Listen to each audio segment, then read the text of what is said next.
Hello everyone, কেমন আছো সবাই? আজকে রথযাত্রা, তাই বাড়িতে ছোট্ট করে একটু পুজো দেবো বলে সকাল সকাল স্নান করে আমাদের ছাদ বাগানে চলে এসেছি। পুজোর জন্য আমাদের বাগানের কিছু ফুল তুলবো, আর অপরাজিতা গাছে না বেশ কটা ফুল তুললাম। এই গাছে না প্রচুর পরিমাণে ফুল হয়, তুলে পারা যায় না, এত ফুল হয়। ও তোমাদের একটা জিনিস দেখাবো একটু পরে, তোমরা বলবে কেমন হয়েছে। তো আজকে ছাদে কি ঝড়ের মতন হাওয়া হচ্ছে, দেখো মনে হচ্ছে যেন গাছগুলো পড়েই যাবে। বেশ কিছুদিন ধরে ভীষণ পরিমাণে বৃষ্টি হচ্ছে, তো আজকে একটু গাছটা পরিষ্কার হয়েছে, জানি না বিকেল হতে হতে কি হবে। বিকেলে একটু ঘুরতে যাব, কোথায় যাব সেটা পরের ভিডিওতে তোমাদের দেখাবো। আর এখান থেকে কিছু নয়নতারা ফুল তুললাম।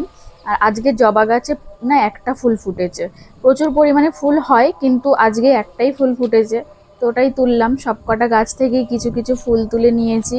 আর এই গোলাপ গাছে দেখলাম একটা গোলাপ হয়েছে, তো আমি রঞ্জনকে বললাম তুমি তুলবে না, এই গোলাপটা দিয়ে আমি পুজো দেবো। তো ব্যাস, এই যে সব ফুল তুলে নিচে চলে যাব। চলো দেখাই, যেটা তোমাদের দেখাবো বললাম। এই যে এইটা আমি এঁকেছি ডোরবেলের ওপরে, কেমন হয়েছে জানাবে। হ্যাঁ, রেডি হতে হবে, দেখা হচ্ছে পরের ভিডিওতে। টাটা।